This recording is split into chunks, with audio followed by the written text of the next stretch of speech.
I was alone in my college dorm room on a quiet Sunday afternoon. No roommates, no noise in the hallways, just a low hum of the air conditioner and the faint sound of people laughing somewhere outside. I was just sitting on my bed and leaning against the wall, reading a book that I had brought from the campus library and shit, until I heard a knock at the door. It wasn't loud, it wasn't aggressive either. It was just very slow and deliberate, like just kind of like spaced out, like somebody was knocking carefully, just making sure that I heard it. So that's when I paused, looked up, staring at the door. At first I thought it was just somebody on the floor looking for a friend or some shit. I mean, it happens all the time in these motherfucking dorms. So I got up, walked over, opened the door, and nobody was there. So I leaned into the hallway, just, peeping out and shit. Looked to my left, nobody. Looked to my right, nobody. The hallway lights buzzed softly.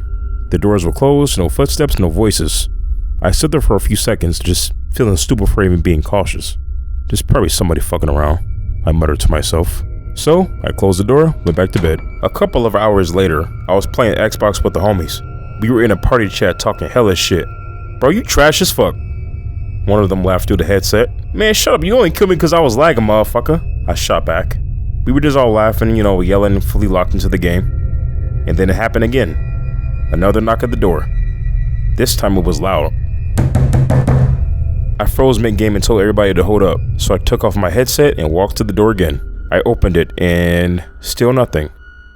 Nobody. I stepped into the hallway this time and still nothing. No footsteps, no doors opening, no voices, just complete silence. I felt this weird chill run down my back. When I got back into the room, put my headset back on, my friend started to roast me. Bro was probably scared of the RA. Imagine being scared of a knock. Someone trying to slide on your ass. They were just all laughing, talking shit. But I wasn't. I didn't joke back. I just sat there staring at my door, trying to convince myself that I was overreacting. Maybe I wasn't. But that night, I couldn't sleep. I kept replaying the knocks in my head over and over. The timing, the rhythm, the way it didn't sound random. It sounded intentional. I turned off my lights and laid in bed. Just staring at the ceiling, I guess. Every little noise in the building suddenly felt louder. Someone laughed from afar. A door slamming on another floor. Pipes knocking inside the walls. I tried to relax, but I couldn't. I told myself I was just being paranoid maybe. But right as I started to drift off to sleep, I heard. But this time, I did not hesitate. I jumped out of bed and rushed to the door. I swung it open. The hallway was empty at first, but then I looked down the hall and I saw someone. They were standing near the far end of the hallway, half hidden by the corner. I couldn't see their face clearly, just some tall figure in a dark hoodie. But the second they realized I saw them, they turned and ran. I yelled back, "Hey!" And I ran after their goofy ass. I sprinted down that hallway like I was Usain Bolt in that motherfucker. I took off after them without thinking, but by the time I reached the corner, they were gone. No footsteps, no sound, like they just vanished. I stood there alone in the hallway, breathing hella hard. My heart pounding so fast, I could hear it in my ears. And that was the last time I heard the knocks. The next morning, I decided that enough was enough with this bullshit. So I went to the RA office, and I told him everything. About the knocks, the empty hallway, the guy in the hoodie, everything. And fortunately, he didn't laugh. He didn't brush it off either. He actually took this very seriously. He just stared at me for a few seconds longer than usual. "Come with me," he said quietly. We walked to the campus security office. The room smelled like coffee and old carpet. A security officer sat behind a desk, scrolling on his phone. The RA explained what happened. "Not the first time we heard something like this," he said.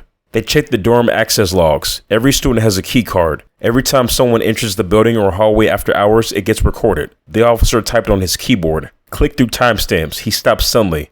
At 1:37 a.m., someone used the key card to enter my floor. The name attached to the card was familiar. It had belonged to a student who had been living on the same floor. He had been living on the same floor as I was before he went missing. The officer pulled up the profile. The student had gone missing the previous semester. No official announcement, no big story, just gone. I felt cold. "So how could he be using his key card?" I asked. The officer didn't answer right away. He just said, "Well, sometimes stolen cards show up months later." But the way he said it didn't sound convincing. But I shrugged it off. That night, I tried to act normal. I kept my door locked. I pushed a chair against it. I even slept with my lights on.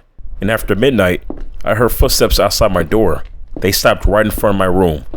I held my breath. No knock this time, just silence. And then footsteps walking away. I didn't open the door. I didn't move. I just sat there frozen. The next morning, I opened my door. There was something taped to it. A piece of paper. 3 words written in shaky handwriting. Your turn, bitch. My hand started shaking. I ripped it off and I looked down the hallway. Empty. But at the end of the hall, I noticed something I hadn't seen before. A door. One that was always locked. It had a small sign on it. Room closed for maintenance. I asked the RA about it later. He looked uncomfortable. He said that the room used to belong to the student who disappeared. That could be something, I said to myself. A week later, campus security sent out an email. They claimed someone had been caught trespassing in the dorm. They said everything was handled, but something in the email didn't sit right with me. Because get this, that same night, I heard a knock again. It didn't come from my door. It came from inside the room next to mine. And the room next to mine had been empty all semester. That night, I fell asleep with my lights on. I don't remember when I drifted off, but I just remember what woke me up. It wasn't a knock this time, it was more like a sound. A heavy sound. At first I thought I was dreaming, but then I heard it again. A dull, muffled noise like something being dragged across the floor. Closer. So I listened carefully. There was a faint thud, then a soft scrape, then silence. I waited. 10 seconds, 20, 30, nothing. I told myself it was probably just someone moving furniture in their room. But deep down, I knew that wasn't it, because the sound didn't come from a dorm room. It came from the direction of the maintenance room. The one that was supposed to be locked. The one that used to belong to the missing student. I stood there for a long time before leaving my room. My hand was shaking as I turned the doorknob. The hallway was dim. Everyone else was asleep. No voices, no footsteps. Just the hum of the lights and the faint buzz of electricity. Every step I took felt heavy. The closer I got to the maintenance room, the colder the hallway felt. I stopped in front of the door. The sign was still there. Room closed for maintenance. But something was different. The door wasn't fully shut. It was slightly open, just enough to notice. I pushed the door slowly. It creaked. The room was dark as fuck. Couldn't see shit. I turned on my phone flashlight. The beam swept across the room. Dusty shelves, old chairs, broken desk, all that shit. And then I saw something, tightly at the top. I stood there staring at it for a long time. My mind kept telling me not to go closer, but my body was telling me hell yeah, nigga. The bag didn't move, obviously. My hands hovered over the knot. I hesitated, and then I slowly untied it. At first I didn't understand what I was looking at. I saw fabric, and then hair, and then a face. It took my brain a few seconds to process this shit. The missing student, his eyes were half open. His skin was pale, too damn pale. His mouth was slightly open, like he was trying to say something. I felt my chest tighten. I couldn't breathe. I stumbled backward and I dropped my phone. Holy shit. The flashlight beam rolled across the floor, lighting his face up from below. And then that's when I noticed something that made everything worse. His hands weren't tied. There were no signs of a struggle. It looked like he'd been placed there carefully, and taped to his chest was a piece of paper. I didn't read that shit, but I did anyway. It said he wasn't the first. When I saw the body, my brain instantly shut down. For a few seconds, I just stared at him. And then reality hit me all at once. I screamed, not a movie scream, but just kind of dramatic. Like my body was trying to warn the entire building type shit. I stumbled out of the maintenance room and started yelling for help. Doors opened up and down the hallway. Students stepped out, confused, half asleep. What happened? Bro, what's wrong? Why are you yelling? Why are you screaming? I couldn't even speak. I just pointed towards the maintenance room. A few guys walked in first. Then they froze. And then one of them yelled, "Oh my God!" Within minutes, the RA showed up. Then campus security. They told everybody to go back to their rooms. They told me to sit down. They told me not to talk. The security guard looked at the body. His expression didn't look shocked. It looked blank. Too calm. The next day, I couldn't stop thinking about it. I went straight to campus security. I expected them to be panicked, to be asking questions, to be investigating. But instead, they acted like nothing happened. The same guard from last night was at his desk, drinking coffee, laughing with another guard. So I walked up to him. "Did you know that body was in there?" I asked. He looked up, slowly. "What are you talking about?" he said. "The maintenance room, the missing student." "Well, we've been talking to the police, but that's none of your concern right now," he said. I felt irritation rising in my chest. Didn't you tell me that key card was being used? I pressed. He leaned back in his chair. You should stop worrying about things that aren't your job, he said. That sentence hit me wrong. So I stared at him.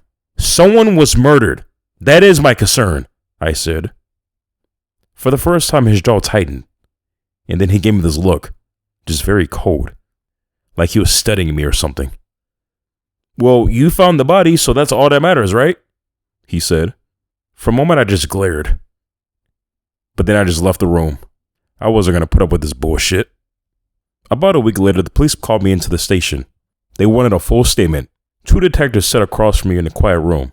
One spoke and the other just watched.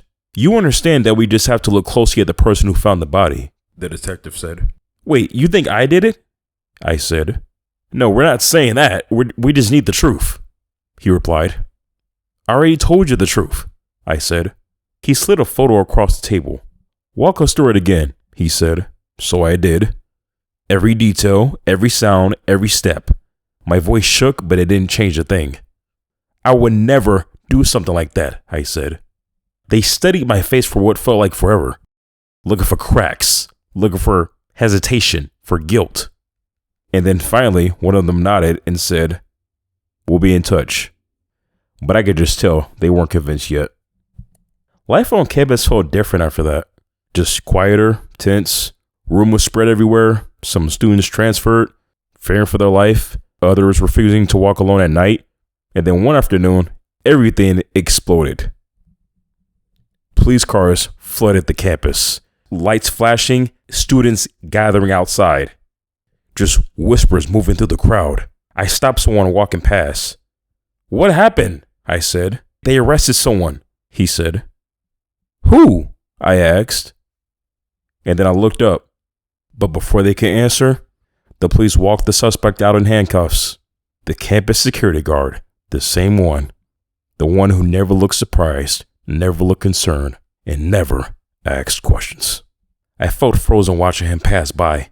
His face showed no emotion. He had been abusing his position for months, watching students, learning routines, using confiscated or duplicated key cards to enter buildings late at night, knocking on doors, walking the halls, just waiting for somebody, vulnerable.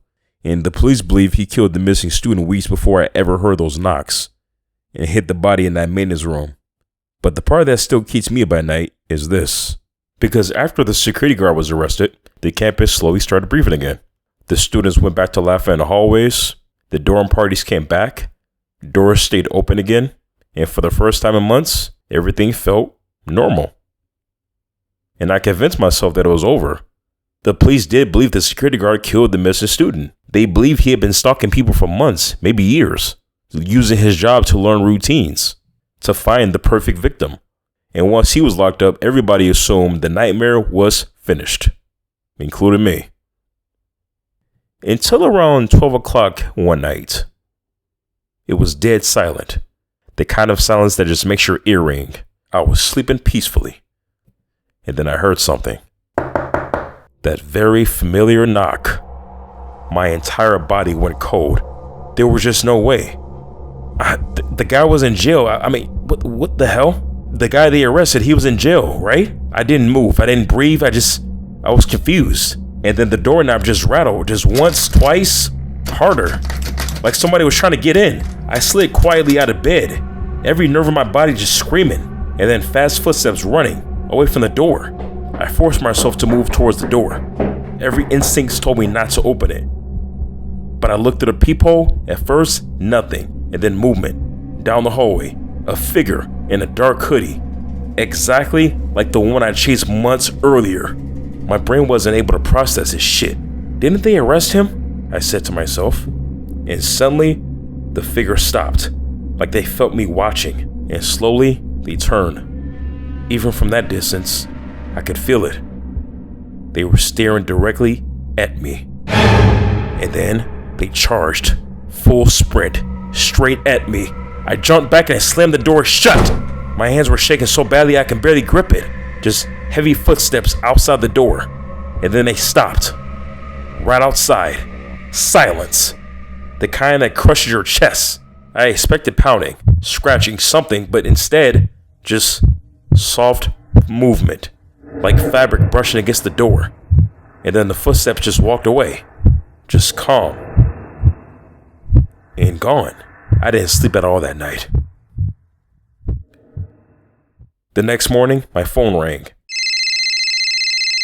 I was startled. It was an unknown number, but I answered it. It was the detective. Hey, this is Officer Jones. I'm calling to update you on the investigation. Okay, I said, terrified. The security guard did not kill the student, he said.